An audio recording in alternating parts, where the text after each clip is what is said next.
Voter ID card থেকে শিক্ষাগত যোগ্যতা সংশোধন বা পরিবর্তন। বন্ধুরা, আমাদের মধ্যে অনেকেরই সমস্যা আছে যে আমার কোনো শিক্ষাগত যোগ্যতাই নাই, ভোটার আইডি কার্ডে আমার এসএসসি উঠে গেছে, অথবা কারো এইচএসসি উঠে গেছে, অথবা অষ্টম শ্রেণী তো কমন, অষ্টম শ্রেণী অনেক বেশি মানুষের আছে, অথচ তার কোনো শিক্ষাগত যোগ্যতাই নাই।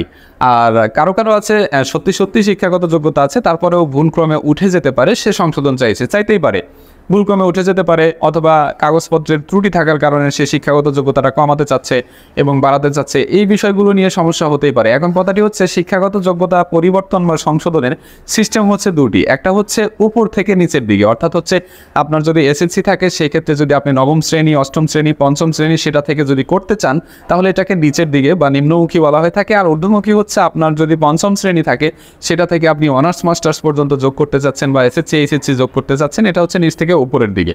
দুটো টাইপ, দুটো ধরনের সংশোধন। এই দুটো সংশোধনের ক্ষেত্রে আমাদের নিয়মটাও কিছুটা দু রকমের। তবে এই শিক্ষাগত যোগ্যতা সংশোধনের আবেদন আমরা অনলাইন করতে পারবো। অনলাইন প্রসেস একই রকম। আপনি নামের জন্য যেভাবে আবেদন করবেন, শিক্ষাগত যোগ্যতা সনদ সেটা নিচের দিকে হোক উপরের দিকে হোক, একই সিস্টেম।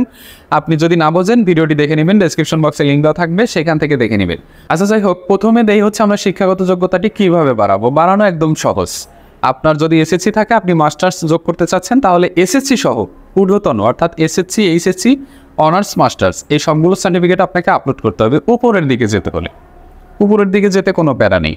এখন কথা হচ্ছে আমি নিচের দিকে যাব। আচ্ছা, নিচের দিকে যাওয়ার আবার দুইটা প্রক্রিয়া আছে। একটা হচ্ছে আপনি উপর থেকে অষ্টম শ্রেণী, সপ্তম শ্রেণী এবং পঞ্চম শ্রেণী পর্যন্ত যেতে পারবেন, এইটার জন্য একটা নিয়ম।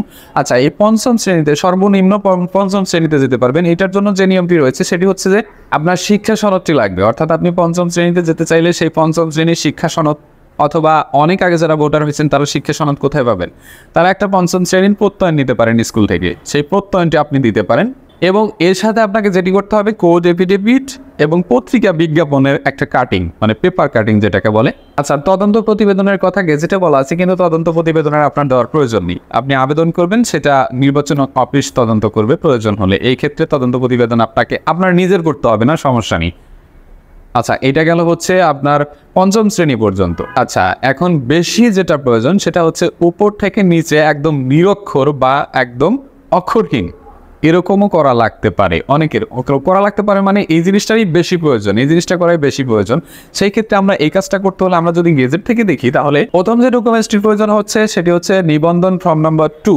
তবে পঞ্চম শ্রেণী পর্যন্ত এটা আপনারা অনলাইনে আবেদন করতে পারবেন, কিন্তু একদম নিরক্ষর বা অক্ষরহীনে যদি যেতে চান, তাহলে আপনাকে কিন্তু অনলাইনে আবেদন করলে হচ্ছে না, আপনাকে ম্যানুয়ালি আবেদন করতে হবে এবং ফর্ম নম্বর 2-তে আবেদন করতে হবে। আচ্ছা, ফর্ম নম্বর 2 আপনি কীভাবে ডাউনলোড করবেন? আচ্ছা, আপনি যে কোনো একটা ব্রাউজার থেকে লিখে সার্চ করবেন এনআইডি ফর্ম নম্বর 2, সেখান থেকে ডাউনলোড করে আপনি আপনার ফর্মটিতে পূরণ করে আবেদন করতে হবে। আচ্ছা, এক্ষেত্রে আপনার যে সকল ডকুমেন্টসের প্রয়োজন পড়বে সেটি হচ্ছে কোড এফিডেভিট, পত্রিকা বিজ্ঞাপনের কপি এবং পূরণকৃত নিবন্ধন ফর্ম নাম্বার 2, এবং আপনাকে স্বাক্ষর যাচাই করতে হবে। এই স্বাক্ষর যাচাইয়ের জন্য আপনাকে অফলাইনে আবেদন করতে হবে। আশা করি বুঝতে পেরেছেন যে যারা এই সমস্ত ডকুমেন্টস দিয়ে আবেদন প্রসেস এটাই। এরপরেও যদি আপনাদের আবেদন করতে কোনো প্রবলেম হয়, কোনো সমস্যা নেই, কমেন্ট বক্স তো খোলাই আছে, অথবা ফেসবুক লিঙ্ক ডেসক্রিপশন বক্সে দেওয়া আছে, সেখানে আপনারা নক করে আপনাদের সমস্যাটা জানিয়ে দিতে পারেন। তো আশা করি শিক্ষাগত যোগ্যতা ওপর থেকে নিচ, নিচ থেকে ওপর সকল কিছু এখন আপনারা করতে পারবেন। কিভাবে করতে হয় সেটাও বুঝে গেছেন। ভিডিওটি ভালো লাগলে অবশ্যই লাইক দিতে ভুলবেন না। চ্যানেলে নতুন হলে সাবস্ক্রাইব করে সঙ্গেই থাকবেন।